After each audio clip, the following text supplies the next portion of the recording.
Arganissima, New York. Your exotic skin, hair, and beauty source, and your one-stop shop for all your natural and organic skin and hair care, featuring authentic organic Moroccan oil and prickly pear seed oil and much more. Bringing you only the best, straight from the source and proudly produced in the USA. So what are you waiting for? Shop today at www.arganissima.com. Arganissima, New York.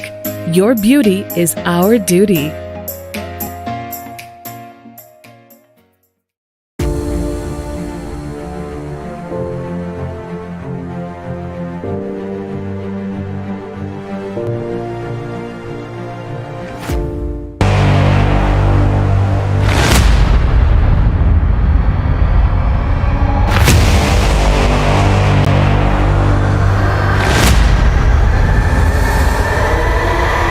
Folks, welcome back to the Fit and Fab channel, the Nutritious channel, and iHealth Radio with your host, Hurricane H. New day, new show, new topic, new guest. Today, we're going to go back to the basic elements of nutrition, basic elements of even franchise ownership and how it works and some of, the intricate stuff and, the drivers behind something like that. We're going to talk about a world of a different kind of franchise formula, which is, we've talked about kickboxing and other things. And today we're going to talk about Pilates. And also we're going to talk about gut health specifically and really nutrition that helps us in plant-based nutrition. With me today, I have a holistic nutritionist and also the owner of a franchise, brand. And we're going to talk about all that. So I have with me Hope Pedraza. Hope, welcome to the show. How are you today? I'm great. Thanks so much for having me. It is my pleasure. As you and I, we had a brief discussion. We've booked this for a few months actually. Yeah, it's been that long, and we're here. And so really, I know we connected, and I love what you do and your story. I mean, your background and how you all started with your own, I guess, person and your experience in health and nutrition and how it worked for you, and then you took it to the next stage. So let's do, as we always do, we start with you, your story, the background. Who is Hope? Yeah, thanks. So my background is in dance. I started dancing when I was about 3 years old, and I danced all the way through high school, college, worked with some dance teams for a while. And so that really got me into the world of Pilates. I started going with my mom. I would go to the gym in like the 90s and do like the step aerobics, all the things you do in the 90s. And then that kind of got me into Pilates. And then when I was in college, I started teaching it as just like a side gig, a way just to make some extra money. And I liked it when I was in high school, but I really fell in love with it in college and just how it really lent to my dance and just the fluidity and the precision and all that. I just loved the movement.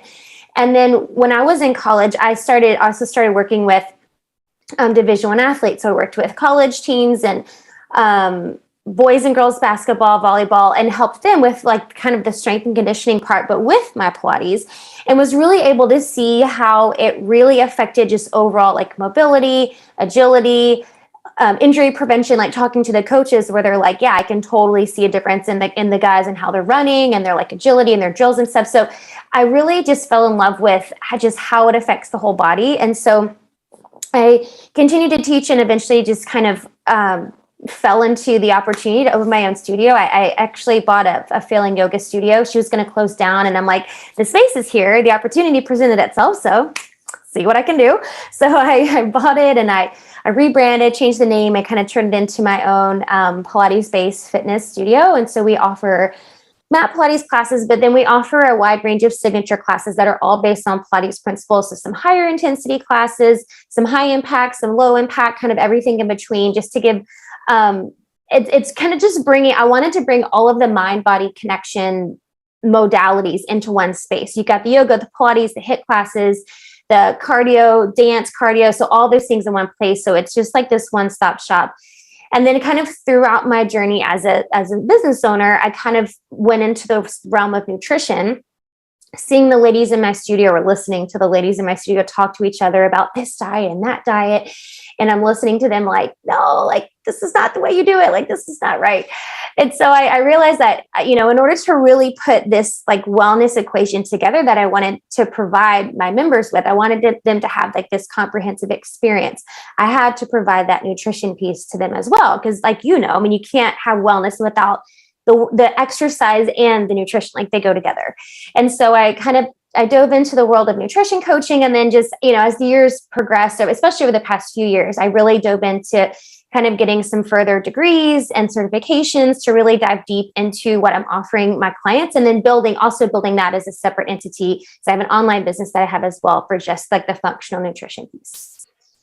So that's me. That's a lot. That's a lot. we have an hour only, so we have a lot of stuff to cover in there.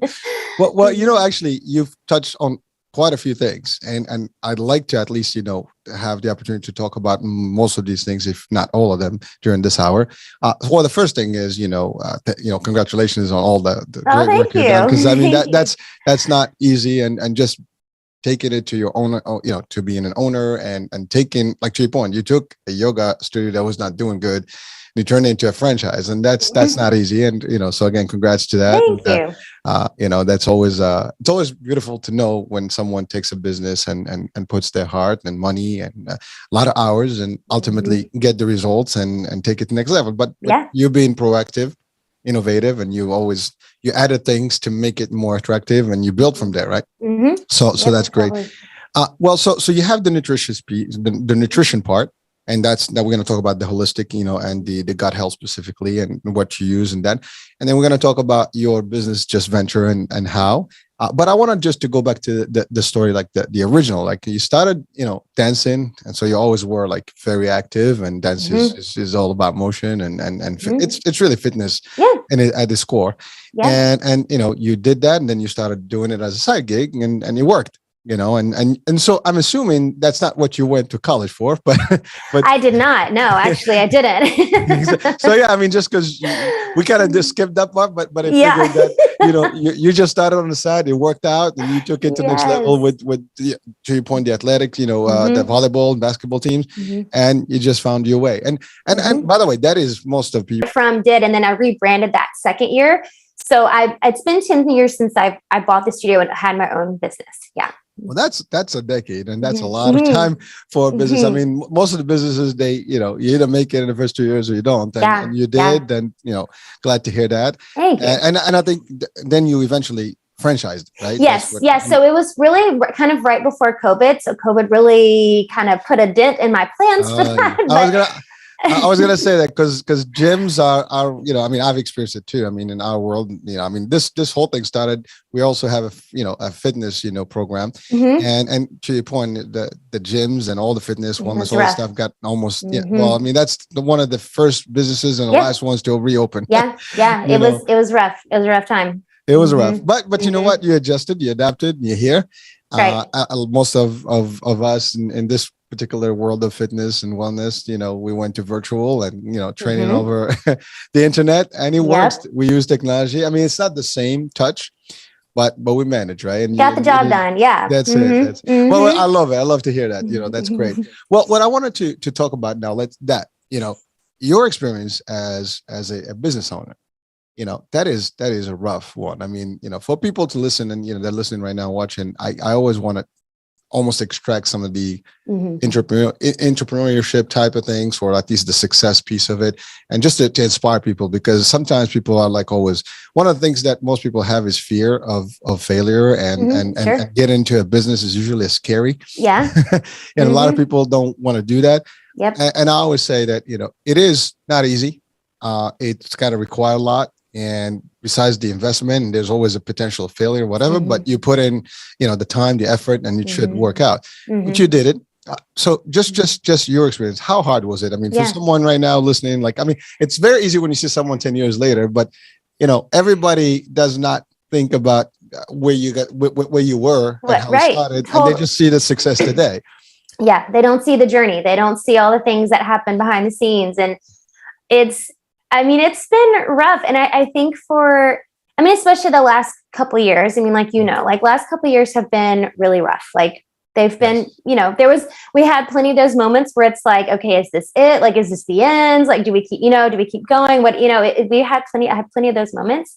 And I mean, really, when I first started out, I think I started out like a little bit naive where I was just kind of like, hey, let's do it. Let's just jump in and go for it. And, what's the worst that could happen? And you kind of get into it and you're like, oh crap, like I really have no idea what I'm doing. Like, I really don't. Like, I never went to business school. I never took a business class. I didn't know anything about strategy and systems and processes and all that. And so it was literally learning along the way and learning from mistakes and being able to like accept and acknowledge the mistakes and learn from them and move on and not like beat myself up too much about it. And, it's something I still struggle with. I am a perfectionist by nature. And so it's something I really have to work on, that not beat myself up over the mistakes. Cause there is, I do believe there's learning opportunities and everything. And so I try not to look at them as mistakes, but just as opportunities to learn and shift and pivot, change what needs to change. But it's a rough road. I honestly think the hardest part, the most challenging part is the mental part. It's not the strategy and the marketing and the processes. It's the mental part. Like it's a mental game. Like you said, it's like you go into it with fear and doubt and all the things, and you have to decide, like, is your will to succeed stronger than your fear of failing? You just have to decide which one is stronger. And there are days when your fear of failing takes over and you kind of have to let's reassess things and find your center. But I think it really is a mental game. And I think it requires, of course it requires tenacity and stuff, but I think it requires a desire to grow personally, and a desire to evolve and the openness to change and evolve as you go. Because that's what it takes. Cause you're always, just like the pandemic is a perfect example, being willing to evolve and make changes and pivot on a dime. And it was literally for us, I don't know about y'all, but for us, it was overnight, where it's okay, what are we doing? Let's figure this out. Literally overnight, and the next day we were closed. So it's you have to be quick on your feet and have that desire to okay, let's shift, evolve, pivot, do what we need to do so we can keep going and, keep the ship running in the right direction. Well, and thank you for sharing that. And there's few key items or key elements you just mentioned right now that I think they're powerful. One is, you're right. It's not easy, and you do get those moments, and it's a mental toll that you get. And unfortunately, sometimes it can be against you, but you have to work through it. But then you mentioned something very sweet, and for people watching, I think they should really focus on that. The fact that you went into the business not knowing much about it, but you said, you know what, I'm going to make this happen. Most people think, well, you said something, well, I don't have a business degree and things. Even if you went to business school, they're going to teach you. They're going to teach you the elements of the basic stuff, maybe the operation stuff. Right. But once you get into the real world, nobody prepares you for it until you're actually in there. Learning by experience. Yeah. Exactly. And the other piece of that is that most of the people are afraid to start, or they are expecting to have everything ready before they start. And I think that's the mistake. You got to get into it, feel it, work it, and adapt and adjust as you go. You just got to do it. That's it. Just do it, baby. It's like how I always say, it's like having a baby. You're never ready. You just got to do it. It's the same thing.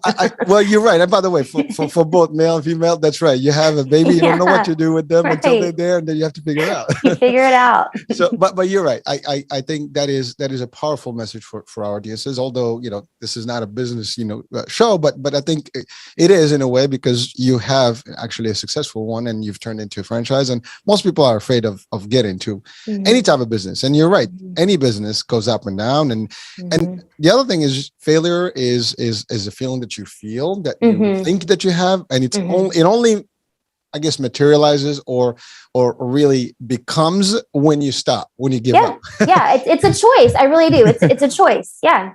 You didn't give up. That's it. You never fail. Right? And that's, I say this, you never fail until you stop whatever it is. As long as you're in it, you're winning it. So, and you keep and you just keep up. So thank you. I just wanted to highlight that, because that was very powerful. And I think for folks listening, just in general, whether you do fitness, whatever it is that you want to do, it is always a motivation. Part of our shows is always about motivation, inspiration. Totally. And every person I get on the show is a successful person that actually, did something in their path and they made it, and it was never easy. And that's the other thing. People always look at, to your point, at the top, where you are today, right? All that, like the tip of the iceberg, as we all see in that picture, and all the stuff that's in the bottom is great. And it's sometimes only when you hear it and you really hear from the mouth of people that have gone through it, then we realize what it is. And so for folks, if you're listening and watching, if you have an idea, if you have a dream, go for it. Don't worry about it. Just dabble with it. And you said it. What's the worst that's going to happen? Yeah. It's not going to work. You're going to do something else. And then exactly. That's it. See, that's the thing. You already went with like the worst case scenario. So you remove that out of the way and you're good.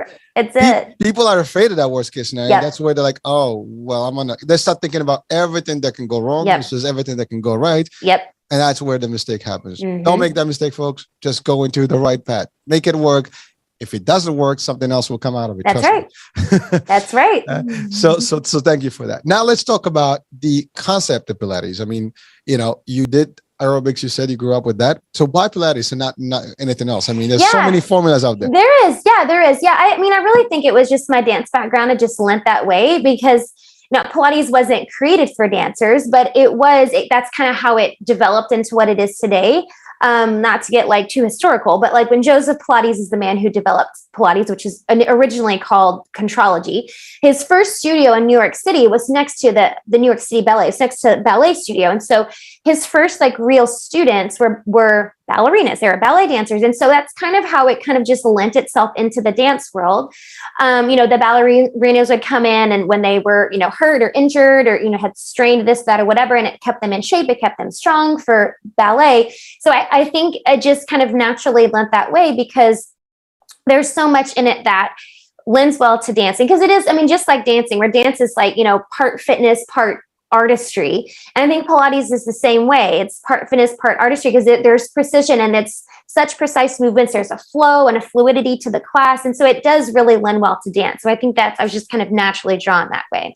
Well, thank you for actually the historic piece was good. Good. Because I don't know if everybody knows how. Well, I'm sure people don't. Most people don't. Yeah, they don't. And most people don't know it's named after man, like a man created it. So I didn't know that.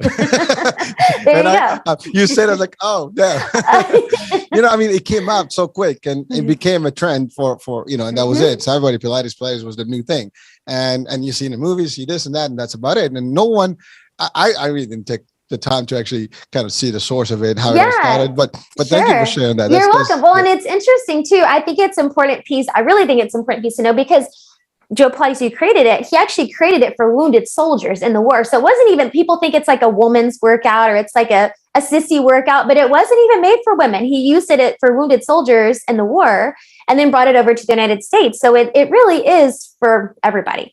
Well, actually, you just kind of gave more information about it, and again, that's powerful stuff because people don't realize. Again, we always take it for what it is. Yeah, we don't take the time to go back and see like what was the driver. I mean, we're doing that on the show. We try to find out what motivated you and got you to get into this. But that's the same thing here. Somebody had started this based on a particular need, and the need became just a hot thing, and everybody took it. You're right. It started in Manhattan, now it's worldwide, and everybody is enjoying it and. It gave you the opportunity to start a business. Exactly. So let's talk about that. What do you typically? I mean, it's functional training. Am I Pilates right? itself? Yes. Yeah. So Pilates, and I think there's a lot of misconceptions to people. A lot of people equate yoga and Pilates as the same thing, but it's not.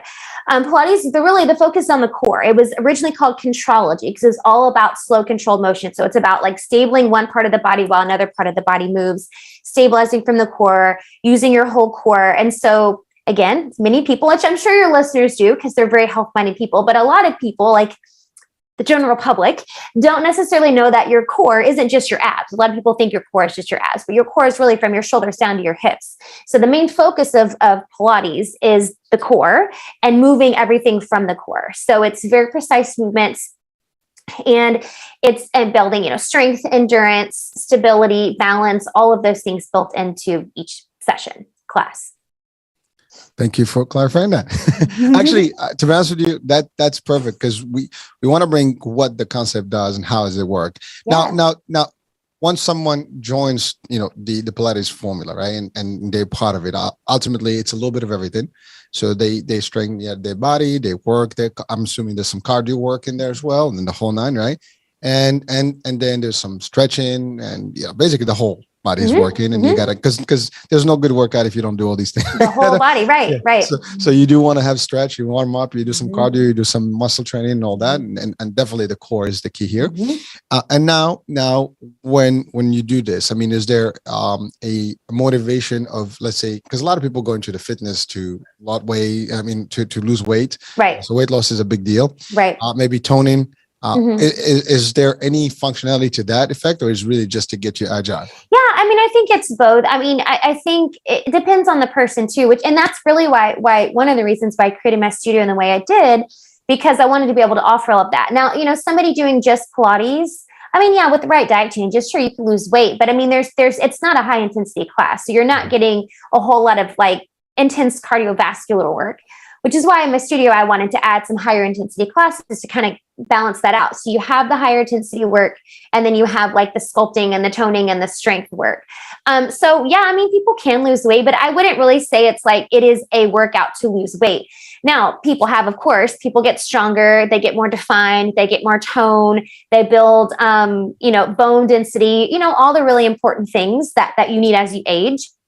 But I think if you're looking for Pilates to lose weight. Now, granted, I will say we do have a couple like of our signature classes. Like one of our signature classes is kind of like my manager calls it Pilates on steroids, because it's like super fast-paced Pilates, and we do add cardio to that class. So there's plenty of ways you can do Pilates to lose weight, because you just kind of build some intensity into it. But really and truly, you can make it what you want, because then there's also there's more like rehabilitative type Pilates classes where we use like foam rollers and lacrosse balls and kind of get into more like rehabilitative stuff like that. So it kind of depends what you're looking for. Well, it sounds like you're making it fun. Yeah, and it's a full package, so you get people a little bit of everything, and you give them a little up and down, and and they can tone up, they can strengthen their muscle, they can build up the core. So I think you have all that. Now something earlier you mentioned about, we talked briefly about nutrition, and I know you've taken that part as well, because you thought you figured it out. I mean, any good franchise always put in some nutrition in there, because I think that's the part that a lot of people are mistaken out there, and it's a very big misconception that once you work out, you just lose the weight automatically. That's it, right? You can work out any workout you want, depending on your age, your genes, and many other factors. If your diet does not compensate and does not work along with that, your problem is you're not going to see results, and you're going to say this system doesn't work for me. Doesn't work. Yep. Cannot work out a bad diet. Exactly. Well, that's, I think I want to just for us today, at least briefly, to highlight that, because I get this all the time. My wife gets this all the time. Oh, can I just lose my belly? They want to spot reduce it. Yeah. I want to just basically press a button. This is going to melt. It doesn't work that way. Or like, I'm working out every day, but I'm not losing weight. Well, I'm not eating for you. I don't know what you're eating. Right. So whatever. And by the way, even when you're eating, there's different things that can make your food diet bad. And depends on if you're eating a lot of carbs, or a lot of sugar, a lot of, keto stuff, whatever. I mean, I'm not talking about the keto diet here, just in general, like fat, base. But that's the thing. We don't know sugar diet. Like some people have high sugar intake. And so as much as you can, you burn the sugar and nothing else goes. And so you have so many things. Then you have the age, the aging. Then there is so those are all factors that genetics can be a factor. And people don't realize how important that part. So without balancing that with your nutrition and your workout, whatever exercise formula you choose, it doesn't work. I mean, and then there's detoxification. We can also talk about that, because I mean, those three always work together, because that's the other thing. Your body needs to kind of cleanse a little before you can get all this thing. And that's the thing. You can have a pure diet, zero eating, whatever, or low carb, low everything, and you will probably lose and slim down, but you're not building muscle. You're not doing everything else. So there's the other thing. There's the fat. There's the muscle. Which one you have to work. So you have to understand and calibrate all these things. And I think that I don't care what formula of fitness, or, you have to have a certain diet attached to it. And to your point, there's so many diets out there. And there's, every diet works. The question is it consistent? Some of these diets you cannot do forever, right? Because you're just going to take a toll on your body, right? And, if you do just keto, it's one thing. You do like these let's say intermittent fasting. How long can you do that for? Right. So, but they'll work for specific reasons, time frames, and I have completely, I love every diet, every possible nutrition formula works, but it's which one works for you. Or maybe you can use all of them. Doesn't matter. I mean, you might have to use different ones at different times. But your body can dictate different things, and metabolism can make a big difference. I mean, someone on the 20s and the 30s, is not going to function the same way as the 40s and the 50s. And that's just how it is.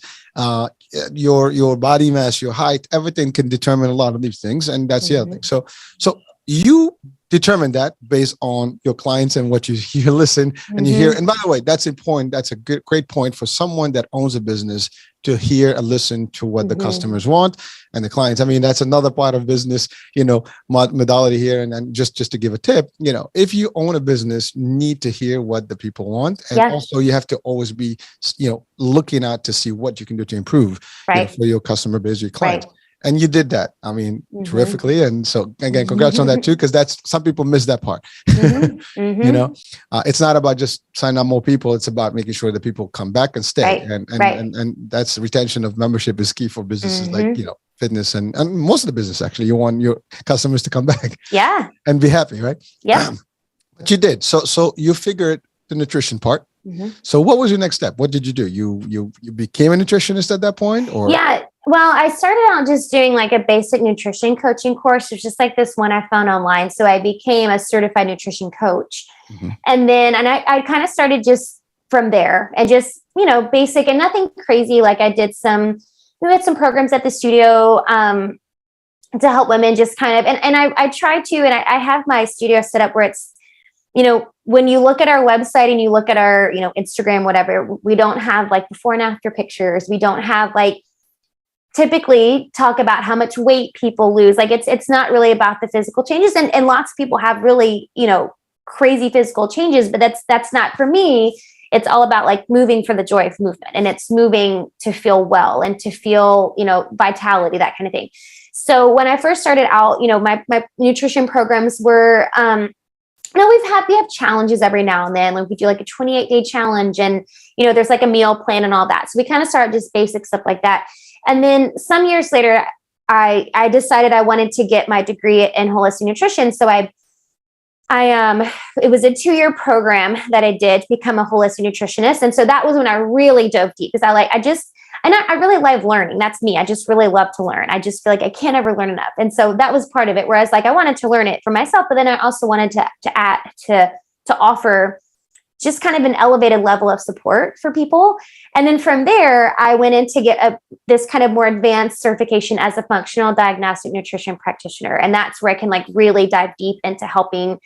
So we can offer a kind of different levels of support based on what people are looking for. So as an FDNP, I work with a lot of people that have, autoimmune issues and severe gut issues and thyroid issues. But then on the other hand, most of the ladies in the studio, they just want help. Just tell me what to eat. I just want you to tell me what to eat, so I can feel I have energy and I can sleep better, that kind of thing. So it kind of covers the spectrum of what people are looking for in terms of their nutritional needs and support and accountability.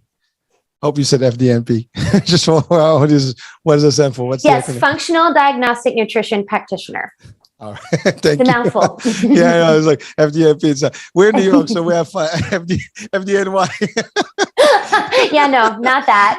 No. That was just a little fun. But thank you for that. But what I was going to say is that you displayed today, right now, to everybody, and demonstrated what the traits of leadership and success are. It's always never stop learning, and you don't. And that's the thing. So that's part of what makes you who you are and why you're successful, is that you're not stopping. You're not just I'm full of it. I know everything I need to know and I'm done. You're constantly adapting. You're constantly, evolving to the next level, next stage. And that's actually a big deal. And again, for people listening, watching, if you're motivated by business, you want to be in business, or in just life, you don't stop learning. Every day is a new opportunity, and you learn. And you took. So when you said first, I just, learned this little course, and people probably go, that's it. That makes you a nutritionist. But then you just completely and say, no, I did more than that. I went and I got myself a degree that actually presents itself in that world. Now, holistic nutrition. Let's define that. Yeah, that's a good question. And I think it's an important question, because I think a lot of people, when they hear or see the word holistic nutrition, they think it's woo woo, hippy dippy, whatever. It's not real stuff. But really, if you look at the word holistic, it just means you're treating things as a whole, right? And so when we're looking at holistic nutrition, we're treating the body as a whole. So rather, if you were to go, to the doctor for something that's wrong, they're going to treat you symptomatically, right? They're going to treat the symptoms. When you're looking at things as a holistic nutritionist, we're looking at the whole body and treating the body as a whole. And so we're coaching up function of the whole body rather than just treating the symptoms, because that's how we heal the body as a whole. We're treating it as one piece. It's a whole thing, not a holy thing. Yes. It could be holy if you wanted it to be. Well, I mean, I know there's some parts of some other formulas that actually have some, holy piece to it. Yes. So there's other function, but I get you. Thank you. That's great. I mean, that's important. People. I mean, again, we're in a show that we have to have some fun. But the idea is that really the message that you have to understand the concept. And yes, and so now, is that purely a plant type of nutrition diet or no? Yeah, no, not at all. So my approach I take with my clients, I call it, and now I am plant-based. That's what works for me. And I healed my gut that way, healed my allergies that way. So that works for me. I am fully aware that it's not for everybody, and I don't push that on everybody. But the approach that I take for my clients is what I call plant focused. And so I put the focus on plants because, you mentioned gut health earlier, and that's kind of the route I take with my nutrition clients, is focusing on gut health and healing the gut and kind of healing the body from that perspective. And so first answer to your question is no, it's not plant-based. The diet is not plant-based. When I take a plant-focused approach, most of my clients, I think maybe one client, maybe two that I've ever had have been plant-based or mostly plant-based. All the rest of them, that's not the goal. And my goal isn't to turn people plant-based or to make them plant-based.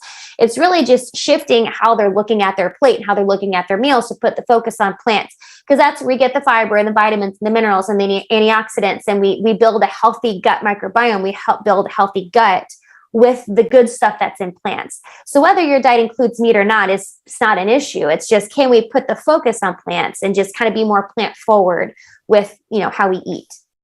Well, thank you for clarifying that. And that's important, because we're transiting to the gut health, So what does our gut need? Yeah. I mean, that's a big question. I think if we understand what it needs, then maybe we can adjust accordingly. And I don't think we do know that. I mean, especially listen, I make fun of my kids all the time. I mean, I have, just later age teenagers almost get into that adulthood business. And frankly, I make jokes with them all the time that they're going to ruin the economy, because the only menu, things that they have is nuggets or chicken strips, burgers, everything that's unhealthy is in their diet, nothing else. Right. But obviously we're talking today, and these shows are progressive. They're going to exist for eternity in the internet. And generations are probably going to exchange them and see them. But the fact of the matter is, while we can talk about the current generation, whoever, but we have a diversified group of people that have different ways of looking at food. And again, this show, for example, is worldwide. So the diets actually vary around the world.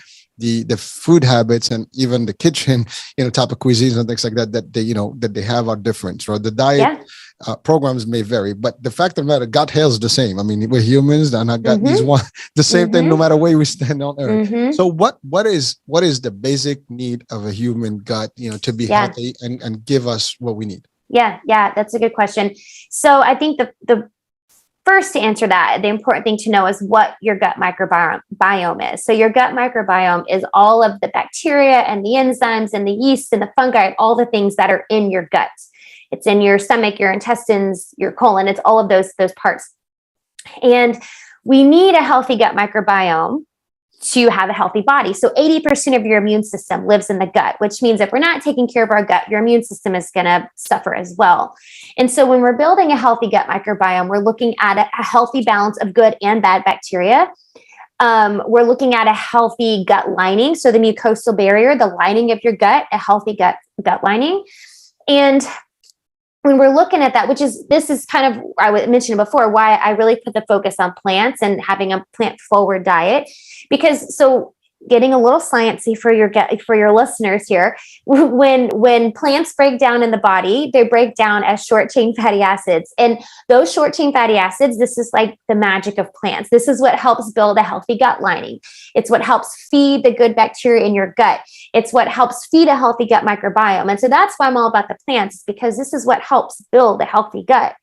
And when we're not eating enough plants, or we're not eating a good variety of plants, that's when our gut can start to suffer. And in addition to other things, of course, there's other factors involved with inflammation and, other things going on in the body, but just specifically talking about the gut, because that's what you were asking about.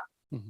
We're looking at building a healthy gut microbiome, which affects, because the other part of that too, not only does it affect your immune system, but virtually every hormone in your body has some connection to the gut, whether it's an enzyme that's going to create that hormone, or whether hormones are affecting your gut. Your hormones all affect your gut affects your hormones. So the whole body is affected by your gut. So it's really important to understand what the gut microbiome is and what it takes to build a healthy one. Well, so you mentioned bacteria, good and bad. Mm-hmm. And most people were like, oh my God, bacteria, how is that mm-hmm. possible? Are we going to get bacteria here? Mm-hmm. So how do you kind of break that down to people? Because that's like, I'm not going to have bacteria is usually, usually a bad as a disease, right? Right. Yes. So how do you present that to people? Yeah. So there is both good and bad bacteria in your gut. And that's what helps things break down. It's what helps, like those hormones I was talking about. It helps your body function. And so obviously we want to have more good bacteria than bad bacteria, because once the bad bacteria kind of overgrows is when you start to have problems, inflammation, autoimmune issues, like getting sick all the time, low energy, like it just causes kind of a cascade effect in the body. The good bacteria is kind of a result of, like I was talking about, the plant food, of all these things breaking down in the body. And that's what helps. We need the good bacteria to fight off the bad guys. That's essentially what it is. So we need that healthy level of the good bacteria to fight off, potential pathogens and stuff that come into our body.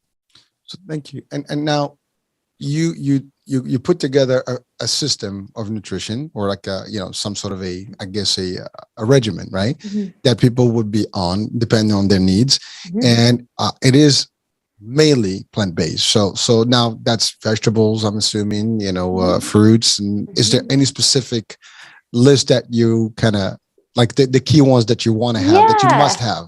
Yeah, no, that's a good question.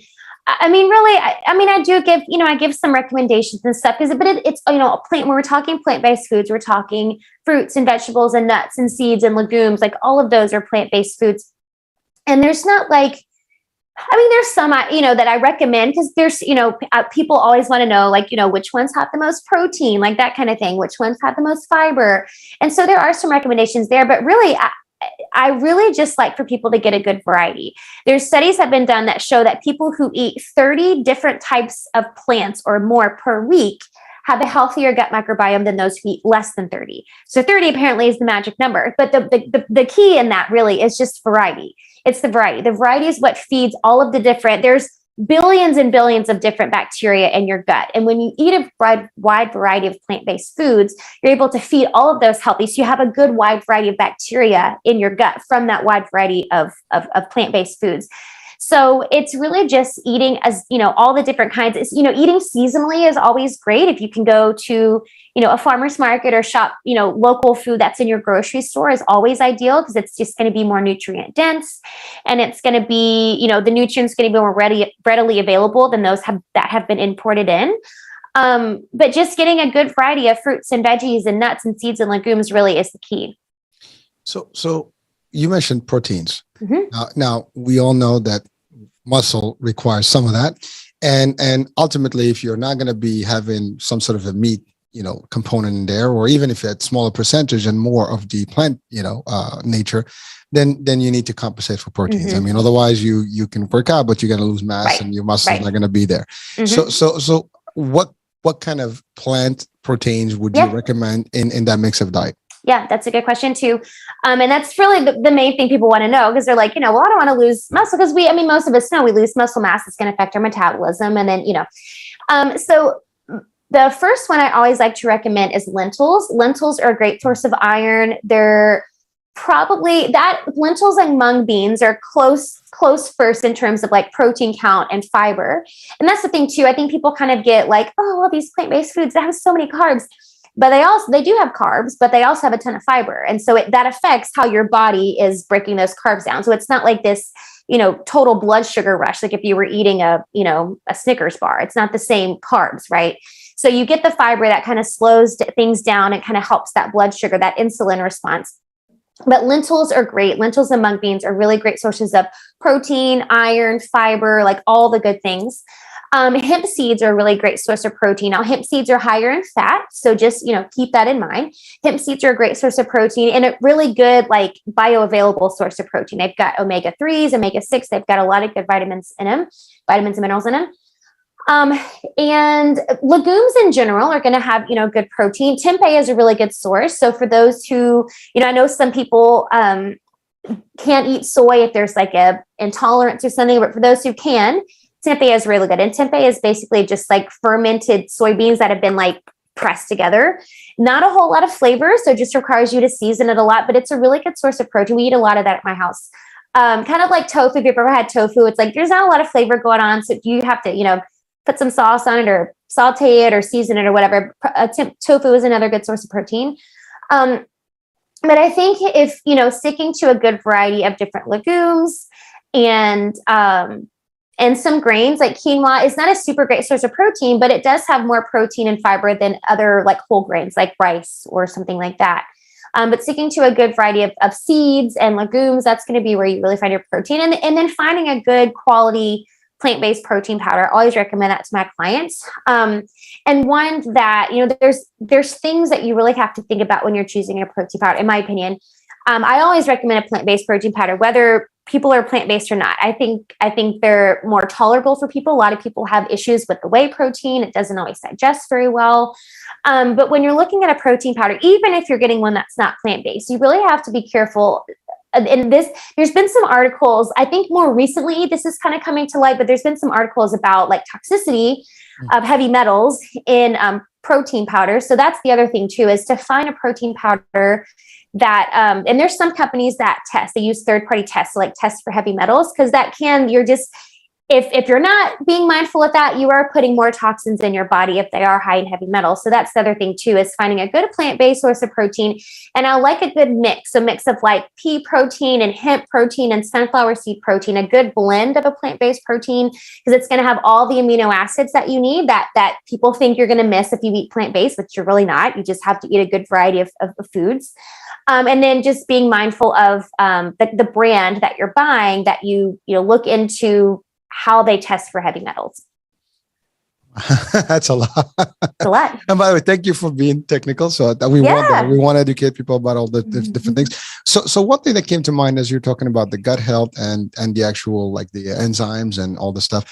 So probiotics are known to be more of a dairy thing, right? Well, I think that's where you get them, like yogurts, whatever, for the gut. Now, that's not something that you encourage. No, is there anything that in the plant-based that can actually compensate for that, or Yeah. So they're not just found in dairy. It's really just in fermented food. So yogurt is a good source of probiotics, but nowadays, since plant-based is it's kind of trendy right now, you can find lots of plant-based yogurts. There's coconut yogurt, there's almond yogurt. So you could still buy yogurt, but there's other great sources too. There's kombucha, which is like it's a fermented tea.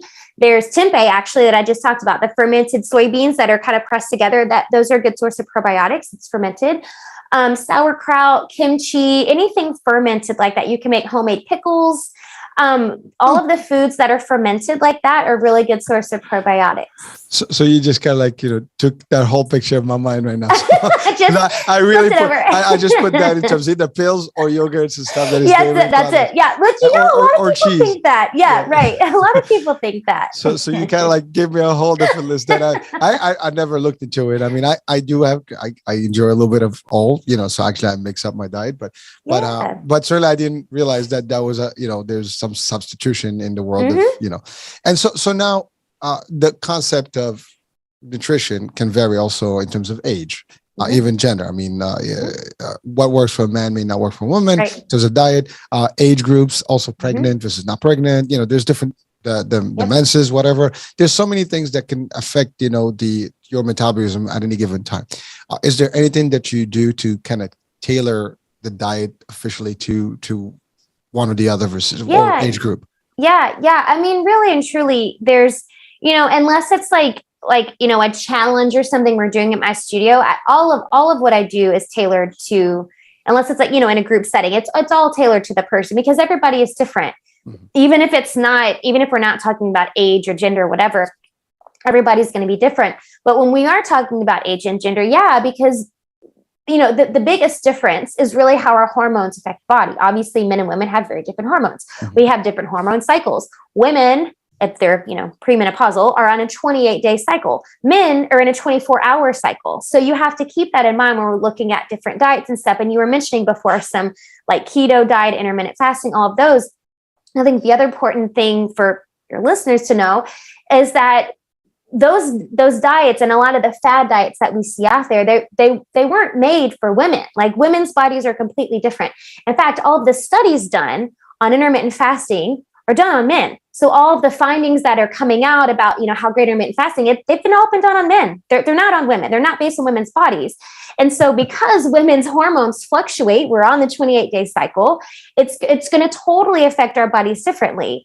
And it's going to affect our blood sugar differently. So it's not the same animal when we're looking at it, comparing men to women. And the same thing with the keto diet. The keto diet wasn't made as a diet at all. It was originally made for kids with epilepsy, but we've turned it into this diet because of the whole Atkins thing that happened in, what was that, like the 90s or something, whenever that came out.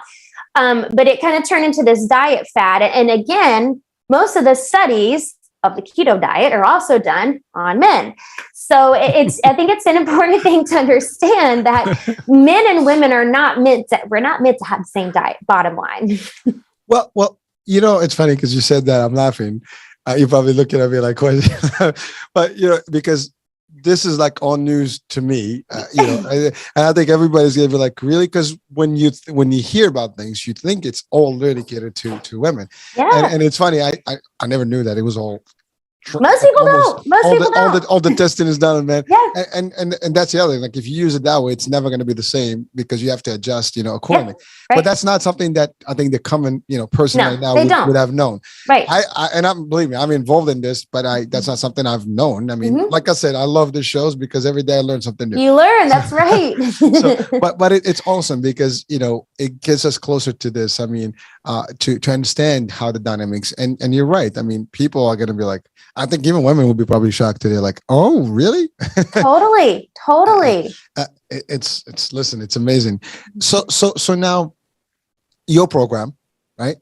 You have the regular classes, then you add the nutrition. Is there is that a 6-week program or is that like a, just an ongoing program that you do? Because I know some fitness franchises, for example, they have these programs that are 6 weeks training and nutrition, but it's more like geared towards, weight loss versus just, keeping a nice diet and healthy, body and physique. Yeah. So how's your formula different? Yeah, for us, it's kind of seasonal. It kind of depends on what people are looking for. So we do have a 6-week program. We have a 28-day program. We have an 8-week program. We have a 21-day. So it kind of just depends.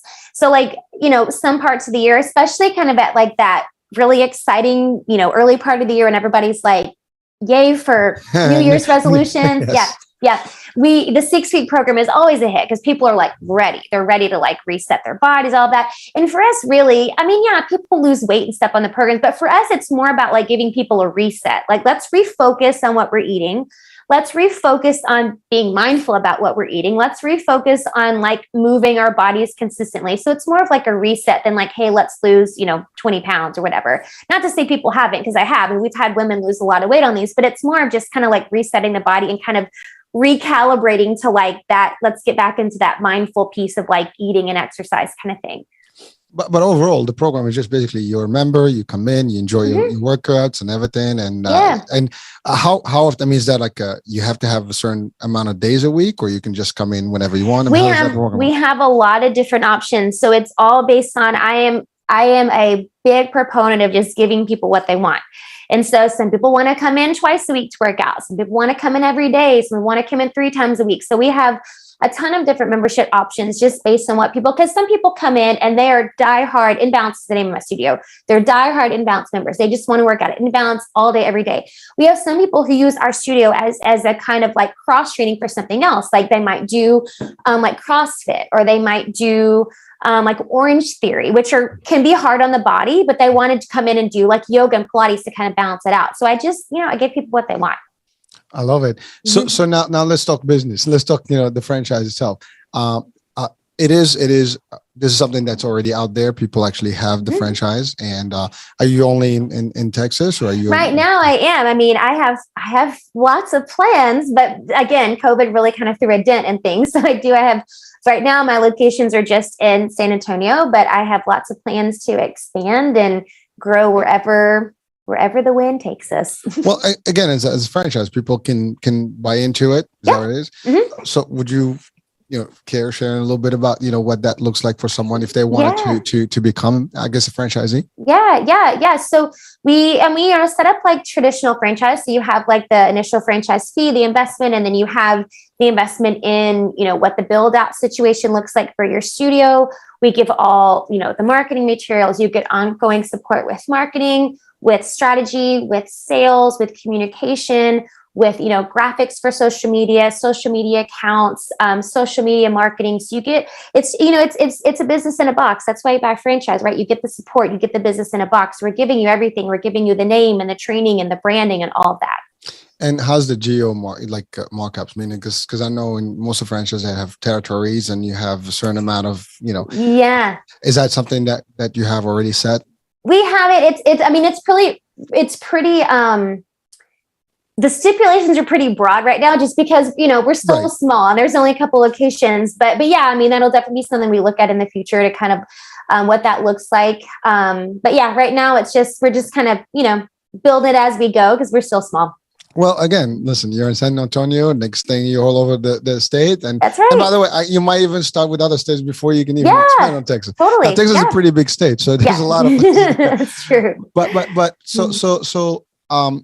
so basically, how can people reach out? Just basically go on the site and inbalancestudios.com is our website. There's a franchise page there. There's a tab at the top that says franchise. You can look up all the information, send in a request for more information, and then, just following us on Instagram, inBalance SA. You can kind of just follow along, see what we're doing, and just see what we're about. And this is only for the States, or can it be maybe like in Canada and maybe because some franchises can be also open to different opportunities, even overseas. Again, I'm just asking because people can be listening to this. Yeah, I get listeners all over Europe and other continents. So hey, I am up for global domination. So anybody wants to go, I'm open to it. I love it. Listen, I can see this, going far. Your concept is pretty, diversified and it's pretty appealing. And now again, the biggest question is cost, and what can someone expect in terms of total cost, between the franchise fee and the actual build out. Yeah, it's a pretty broad range, and it really depends. There's a lot of, and honestly, I don't know now since post-COVID. We actually moved locations during COVID. We shut down one and we moved to one kind of down the way. And so I don't know what real estate is right now, but I know most of the time, generally speaking, especially in newer buildings, landlords are they're pretty good at offering a tenant allowance for build out. So they offer to pay you a certain amount of the build out, which is nice, depending on where you are. And obviously states are going to be different, but so it really is a broad range for the investment. So it could be anywhere from, $50,000 if you have a really generous landlord who pays for a lot of the build out, all the way up to $150,000 if you're having to pay for a lot of stuff out of pocket. So it's a pretty big range, just depending on, kind of what you run into in terms of the build out situation. That's going to be your biggest investment, is the build out, because you've got to build the building and, get all the things set up and equipment and all that. And so talking about that, what's the square footage that's minimum, and what kind of equipment would people need? Yeah. So average is about 1,500 square feet. And then for the equipment, it's Pilates equipment, and there's not any recommended, for example, in my studio, I have 5 Pilates reformers with the Pilates machine, and I have a couple other pieces of equipment. one of my other locations that's, on the other side of town, she has 3 reformers. So there's no exact number, but just knowing and for her, she's kind of built hers as she's gone. So she started out with just 1 reformer and let me just do private sessions. And then as she kind of got up and going, she bought a couple more. And so I had the flexibility for that too, where it's you don't have to invest, $30,000 up front on a bunch of Pilates equipment if you want to kind of build into it. But the equipment is mostly, the most expensive piece is going to be the Pilates equipment because the reformers are not cheap. Mm-hmm. The other piece of that really, it's easy stuff like hand weights and yoga blocks and balls and kettlebells and trampolines and bands. It's just kind of basic stuff like that. And you guys have already the resources for those and where people can get them. So they have to go through your planning, your architect, and you have a special look. I'm assuming your look. Yes. Everybody has their own brand. We do. The brand colors and all that. Yeah. All right. So that's part of all that franchise, acquisition. Yep. And if you don't mind, the cost of the franchise, is that affordable? I know franchise can go to millions. So. Yeah. No, the franchise fee is $35,000. So it's pretty standard for, our industry. So yeah. Okay. All right. Well, actually, that's not bad because not bad at all. And then do you guys offer financing? Because some people sometimes we don't. Yeah, we don't personally, but we have connections with places who do, so we can always help people point them in the right direction for that. Okay, and is there a commitment to the franchise? It's 5 years. The initial contract is 5 years, and then they can decide if they want to re-sign or not. Okay. All right. I think I've had pretty much asked all the questions. Yeah, I like it. I like it. So we covered it also. If people are listening right now, they know what they need and and they can do it. Totally. So, well, listen, I really enjoyed this. We've covered a lot of grounds. We talked about the business piece. We talked about the gut health. We talked about nutrition. We talk about just in general stuff. And certainly the franchise piece was important also to share with people because obviously, you are the founder and you are promoting, your franchise, to the communities and business owners and potential. And by the way, I want to say this. No matter what happens in this world, fitness is always going to be a part of our lives. And, and this was actually a proven test, at the worst scenario, we were still able to make it. And, and the virtual piece did come in play. It's not the best way to do it, but we did it.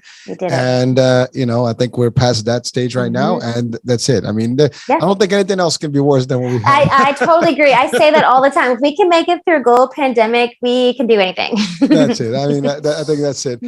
So any last words of wisdom and that you want to share with our audiences right now?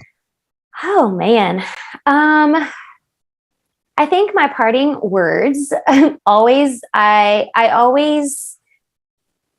instill in my clients and, my team and everything is building your sense of intuition and leading with your intuition. And I think, for me, it's been beneficial just in terms of, my business and stuff, but I think it goes with anything. It goes with your health. It goes with your wellness. It goes with anything. But I think listening to your intuition is probably one of the most powerful tools that you have, because if you listen hard enough, your body's going to tell you what it needs. Your intuition is going to tell you which direction to go. Your intuition is going to lead you in the right direction. So that's my parting words, is to just hone in on your intuition and let it lead the way. Oh, thank you so much. You're I welcome. appreciate that. And, I had a great time, folks. This was a great, discussion, exchange. And also it was a wealth of information in such a small, time frame. We covered a lot of grounds and we've learned a lot. So again, folks, if you just want to join and be a member, you know what to do. Just check in the actual description of the show and you'll have the link to the site. And certainly if you're in Texas, this will be easy. But also if you're in other, looking into a business opportunity where you want to get into a franchise, this is something you want to check, please do so. Worldwide, hey, she's welcoming the opportunity from all over. So hey, why not? And at least you can learn a little bit of, more of what things, are how things are working. And so we hope to see you in 50 states and beyond. Actually, maybe at that point we'll have a comeback and we can talk about that success. Totally. I would love it. I would love it. So Hope, thank you so much for your time. Thank you. It's been great. Thank you so much. You're welcome. And folks, thank you for being with us today. I enjoyed, our exchange here with Hope, and I hope that you enjoyed it as well. So we'll be talking soon. New day, new show, new topic, new guest. Bye for now.